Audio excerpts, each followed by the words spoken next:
El relato que estás por escuchar nos llegó como un testimonio real desde una zona ganadera de Jalisco, cerca de Tepatitlán. Habla de una bruja ermitaña, un linchamiento brutal y una criatura invocada con magia oscura. Una bestia que comenzó atacando animales y luego personas. Según nos cuenta el nieto del testigo, su abuelo le narraba estos hechos como advertencia, como un secreto que nadie en el pueblo se atreve a repetir en voz alta. Un monstruo nacido del odio, del dolor y de un pacto prohibido sellado en tierra seca. Esta es la historia del chupacabras de Jalisco y de la bruja que lo soltó al mundo. Todo comenzó con un linchamiento, no por muertes, no por desapariciones, no por pruebas reales, sino por miedo. A la mujer a la que todos llamaban la vieja Gregoria, la conocían en la región de San Martín de Bolaños, al norte de Jalisco. Vivía sola, en una choza escondida entre los mezquites, justo donde terminaban los potreros y empezaban los cerros pelones. Los más viejos decían que había nacido allí mismo, que su madre había sido partera y su abuela una curandera temida. Pero con los años, la gente empezó a verla con otros ojos. Nunca pisaba la iglesia, no compraba en la tienda, murmuraba al viento y hablaba con los animales. Los niños le temían, los hombres la evitaban y las mujeres cruzaban los dedos al verla pasar. Pero nadie se metía con ella, hasta que una desgracia cayó sobre el pueblo. Una enfermedad repentina afectó a varios niños del pueblo.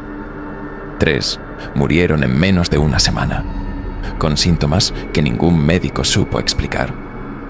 Una madre, en medio de su dolor, dijo haber visto a la vieja Gregoria rondar su casa esa misma noche, murmurando palabras al viento. Fue suficiente. El miedo corrió como pólvora, y el pueblo, atrapado entre la superstición y la rabia, no tardó en señalarla como la culpable. Dijeron que era un castigo, una brujería, y aunque no había pruebas, todos apuntaron el dedo hacia el jacal de Gregoria. Alguien dijo que la vio rezando sola en la colina la noche anterior. Otro juró escucharla maldecir al padre de uno de los niños. La histeria se desató en la feria del pueblo. Hombres armados irrumpieron en su choza al amanecer. La sacaron a empujones. Le gritaron cosas que ni ella comprendía. La golpearon, le rompieron la nariz, la arrastraron por la tierra hasta la plaza. Allí, frente a la iglesia, la ataron a un poste. La acusaron de bruja, de asesina, de maldita. Le arrojaron piedras, le escupieron en el rostro y cuando se desmayó, ensangrentada y rota, creyeron que ya no respiraba. Unos dijeron que era suficiente, otros no quisieron seguir. La desataron sin mirarla a los ojos y la llevaron al borde del barranco, donde la dejaron tirada entre los matorrales, con la esperanza de que muriera sola. Pero no murió.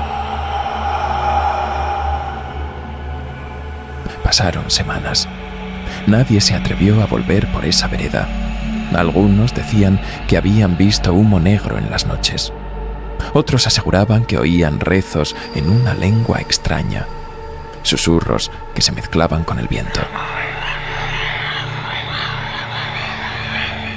El padre Justino hablaba de perdón, pero todos sabían que era demasiado tarde.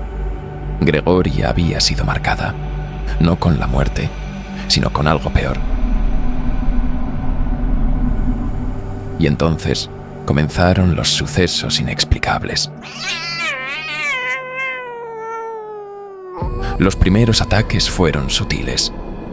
Un becerro desaparecido, un burro que no volvió del cerro. Todos pensaron que eran coyotes, o que los animales se habían desbarrancado por accidente. Pero cuando apareció la primera res, muerta y con el cuerpo vacío como una piel inflada de aire, los murmullos se convirtieron en rezos. Don Nicasio, uno de los ganaderos más viejos de San Martín, fue el primero en hablar de algo más. Juraba que había visto, desde su potrero, una sombra enorme moverse entre la maleza. No caminaba, no volaba, deslizaba, como si fuera una mancha viva. Sus perros no ladraron esa noche, solo gimieron hasta que amaneció. A la semana siguiente, otros animales aparecieron muertos. El patrón de la empacadora encontró 3 chivos colgados de los árboles, con las patas dobladas hacia atrás y los ojos arrancados. En el suelo, bajo cada uno, había círculos de sangre seca. No parecía derramada, parecía escrita. Los más viejos del pueblo comenzaron a hablar en voz baja. Algunos mencionaron a Gregoria. Otros solo escupían al suelo al escuchar su nombre. Nadie quería admitirlo, pero todos lo sabían. Algo se había soltado en los cerros, y no era natural. Los ataques aumentaron. Una noche, en el rancho de los Salgado, los perros desaparecieron sin dejar rastro. A la mañana siguiente, aparecieron los restos de un caballo con el lomo abierto de par en par.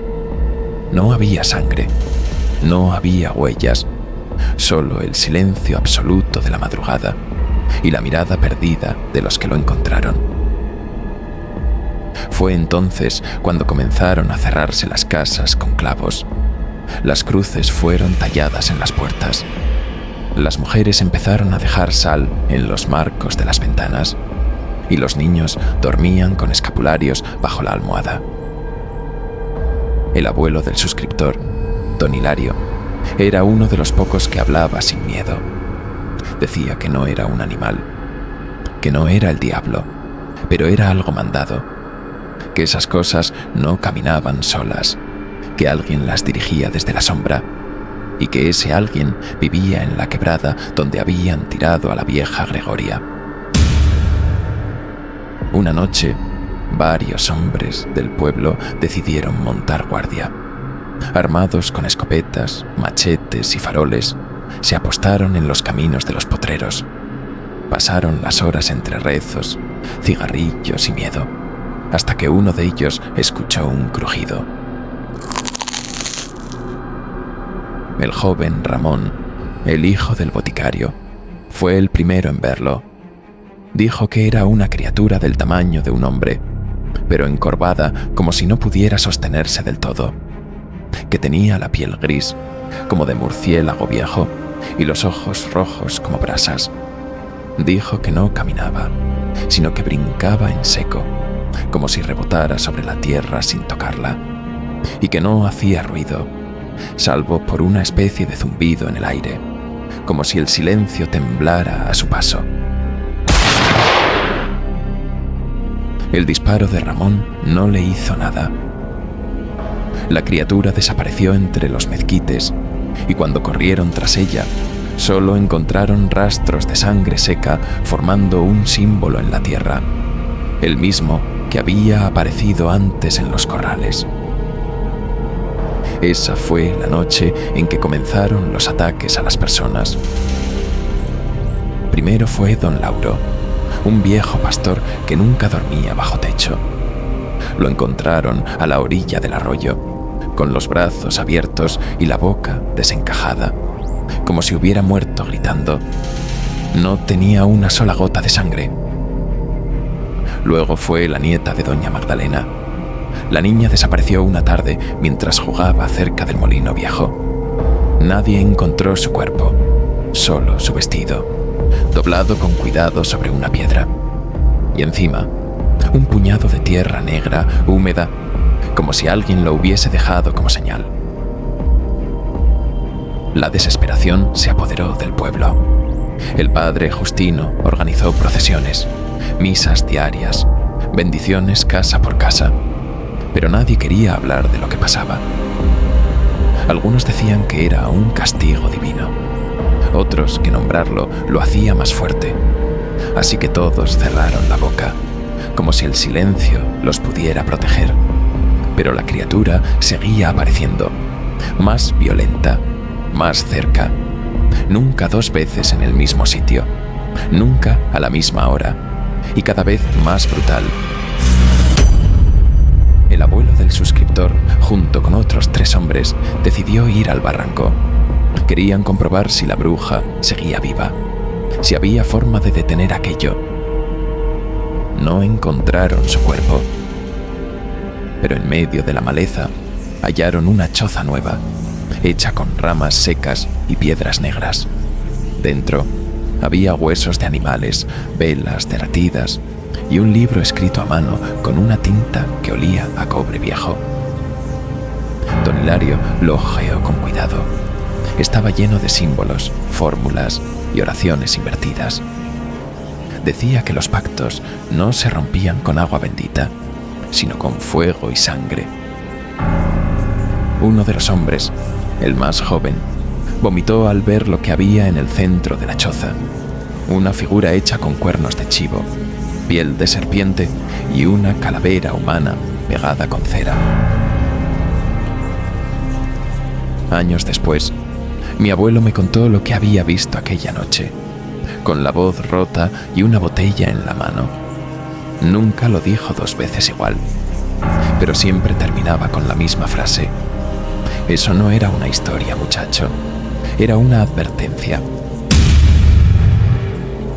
Salieron de allí sin decir una palabra, y esa noche el abuelo supo que tenían que actuar, porque lo que se había soltado en el pueblo no era una leyenda, era un castigo, uno nacido del odio de una bruja y de la sangre de los inocentes. Nadie supo bien de dónde salió el valor, pero una noche los hombres del pueblo se reunieron. El abuelo del suscriptor, don Hilario, encabezaba el grupo. Llevaba el sombrero calado hasta las cejas y un rosario envuelto en la mano. Era ganadero, hombre de fe, pero ya había perdido a 2 sobrinos y a su compadre. Y había visto con sus propios ojos lo que le habían hecho a sus animales.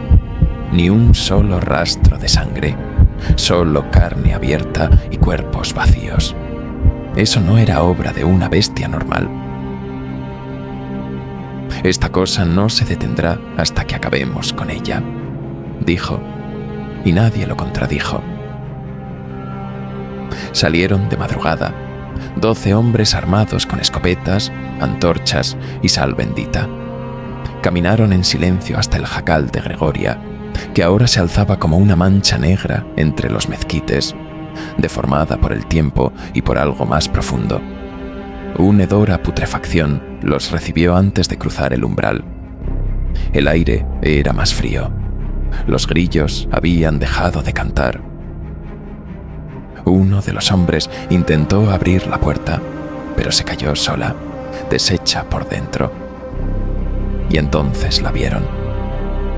Gregoria estaba sentada en el suelo, en el centro de un círculo hecho con huesos y tierra negra.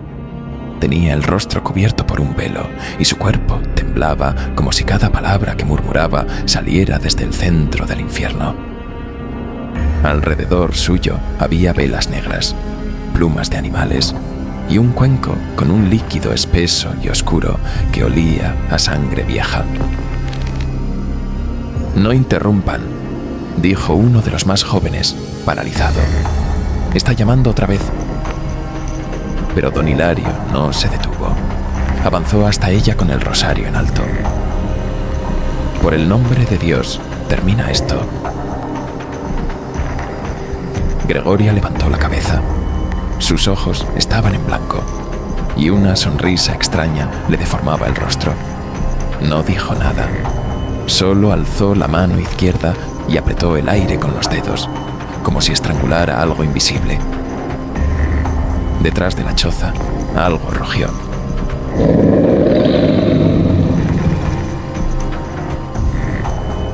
Fue un sonido que hizo crujir las piedras y sangrar a los perros que se habían escondido entre los matorrales.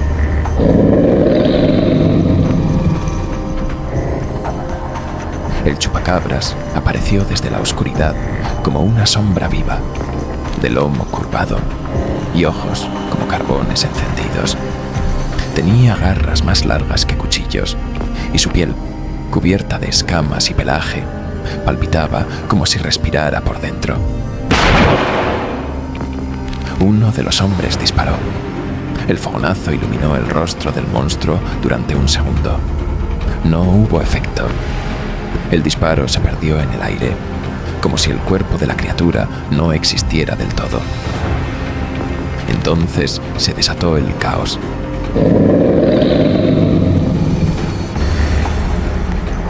El chupacabras se abalanzó sobre el primer hombre, lo levantó en el aire y lo arrojó contra un árbol con un crujido seco.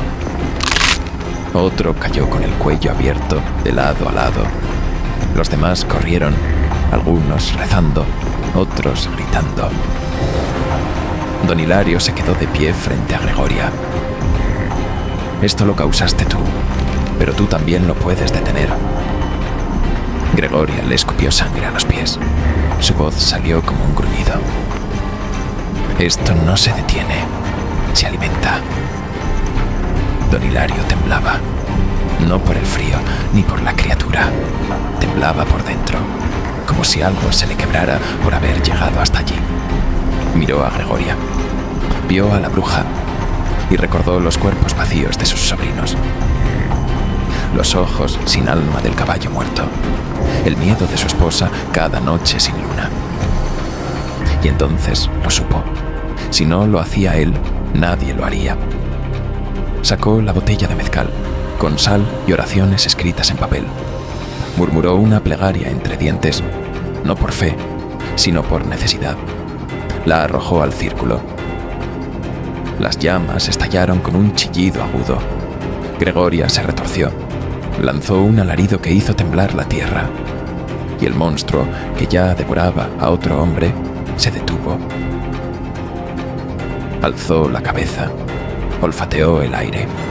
Sus ojos rojos se clavaron en la choza y rugió. Un rugido que desgarró el silencio. El chupacabras corrió hacia ellos, con garras extendidas y el cuerpo encorvado como un demonio que rebota sobre la tierra. Pero antes de llegar, se detuvo. Tembló. Su cuerpo se arqueó hacia atrás, como si una fuerza invisible lo estuviera arrastrando desde dentro. Las escamas se agrietaron. La carne crujió, soltó un gemido gutural y explotó en una nube de humo negro. No hubo sangre, no quedaron restos, solo el olor a metal quemado y la tierra húmeda, aún caliente. Gregoria cayó de rodillas. No gritó, solo se derrumbó, como si su alma se hubiera ido antes que su cuerpo. La choza ardió hasta los cimientos, y aunque enterraron a los caídos, sabían que algo se había quedado. A veces, aún se encuentran animales muertos sin una gota de sangre, y el eco de aquel rugido vuelve con las noches sin luna. Eso fue lo que me contó mi abuelo. No una sola vez, sino muchas.